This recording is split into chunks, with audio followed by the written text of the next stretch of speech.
রায়ের স্মৃতি হারিয়ে ফেলার সেই আশঙ্কাটাই এবার সত্য হলো ডক্টরদের। হ্যাঁ বন্ধুরা, ভিডিওতে লাইক দিয়ে দেখতে থাকুন। রায়ের সেন্স ফিরে আসার খবর শোনা মাত্রই অনির্বাণ যখন দৌড়ে ডক্টরের চেম্বারে যায়, ঠিক সেই মুহূর্তে ডক্টর রায়কে অবজার্ভ করার পর অনির্বাণকে বলতে থাকে যে দেখুন, I am really very sorry to say, উনি হয়তো এখন একটু একটু করে রিকভার করে উঠছে, ঠিক আছে, কিন্তু তাই বলে একদমই ওনাকে সুস্থ বলা যাবে না এই মুহূর্তে, কারণ উনি টোটালি অতীত সম্পর্কে সব কিছু ভুলে গিয়েছে। উনি মেমরি লস করে ফেলেছে, সেই আঘাতে এতটাই ক্ষতবিক্ষত হয়ে গিয়েছে যে ওনার ব্রেন ড্যামেজ হয়ে গিয়েছে, যার ফলে কিনা উনি কিছুই অতীত সম্পর্কে মনে করতে পারছেন। আর যখনই কিনা আমরা ওনার নাম থেকে শুরু করে ওনার অতীত জীবন সম্পর্কে কিছু ঘাটাঘাটি করার চেষ্টা করছি, তখনই উনি আরও বেশি উত্তেজিত হয়ে পড়ছে, ওনার মাথা যন্ত্রণা করছে। আর এই মুহূর্তে আমরা কোনো মতে তাকে নিয়ে কোনো রিস্ক নিতে পারবো না, কারণ এই মুহূর্তে যদি ওনার উপর বেশি প্রেশারাইজ করি, আমরা ওনার অতীত জীবন মনে করাতে যাই, তাহলে উনি হয়তোবা সেন্স হারিয়ে ফেলতে পারে, সেটা হয়তোবা তার শরীরের পক্ষে মোটেও ভালো হবে না। তার জন্য আমরা আপনাকে রিকোয়েস্ট করছি যে যত শীঘ্রই সম্ভব ওনার পরিবার পরিজনদেরকে এখানে আনার চেষ্টা করুন। তাদেরকে দেখে যদি ওনার আদৌ কিছু মনে পড়ে তাহলে তো হলো, নয়তোবা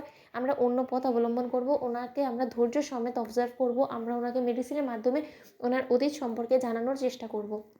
অন্যদিকে পুলিশের মাধ্যমে যখন রায়ের গোটা পরিবার রায়ের সম্পর্কে জানতে পারে, ঠিক সেই সময় এক মুহূর্ত অপেক্ষা না করে স্রোতকে জানানো মাত্রই হসপিটালে সকলে ছুটে আসা মাত্র যখন রায়কে এই অবস্থায় দেখে সকলে অঝরে কাঁদতে থাকে, ঠিক সেই সময় স্রোত বলতে থাকে যে ডক্টর, আমার দিদিভাইকে এই কন্ডিশনে কে নিয়ে এসেছে, সেই ব্যক্তিটাকে বলুন তো, তার প্রতি আমাদের যথেষ্ট পরিমাণে কৃতজ্ঞ থাকার কথা, কারণ সে যদি ঠিক সময় আমাদের রায় দিদিভাইকে এখানে হসপিটালাইজ না করতো, তাহলে হয়তো আমরা রায় দিদিভাইকে এরকম জীবিত অবস্থায় ফিরে পেতাম না।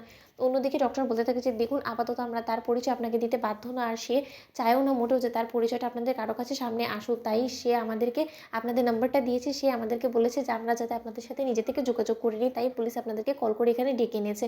অন্যদিকে স্রোত বলতে থাকে যে আচ্ছা, রায় দিদিভাই এরকম করে আমাদেরকে দেখে অবাক হচ্ছে কেন? ডক্টর বলুন তো, রায় দিদিভাই তো এরকম করে আমাদেরকে দেখে অবাক হওয়ার কথা না, কারণ সে এমন একটা ভান করছে যেন সে আমাদেরকে চিনতেই পারছে না। তখন ডক্টর বলতে থাকে যে সত্যিকার অর্থে সে আপনাদের কাউকে রিকল করতে পারছে না, কারণ সে টোটালি ওনার মেমরি লস হয়েছে, সে কাউকেই চিনতে পারছে না এই মুহূর্তে। ইভেন কি তার অতীত সম্পর্কে সব কিছু তার মাথা থেকে একদমই চিরতরে ভ্যানিশ হয়ে গিয়েছে। তাই ওনাকে এখন আপনারা কোনো মতে উত্তেজিত করার একদম চেষ্টা করবেন না। আপনারা এখানে দেখার জন্য এসেছেন, দেখুন, ওনাকে একদম উত্তেজিত করতে যাবেন না, কারণ সেটা যদি করতে চান তাহলে আপনি নিজেও একজন ডক্টর, আপনি তো খুব ভালো করে জানেন উনি যদি একবার উত্তেজিত হয়ে পড়ে, আর এটা কিন্তু ওনার শরীরের পক্ষে মোটেও ভালো হবে না। অন্যদিকে স্রোত এবং রায়ের বৌমনি মিলে রায়কে বলতে থাকে যে রায়, তুমি আমাদের কাউকেই চিনতে পারছো না।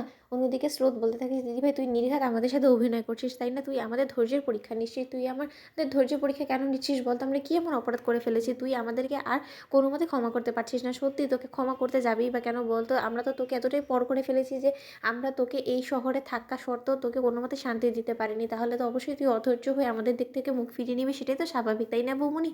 তো বন্ধুরা, ভিডিওটি ভালো লেগে থাকলে অবশ্যই লাইক করবেন, শেয়ার করে সাবস্ক্রাইব করতে ভুলো না।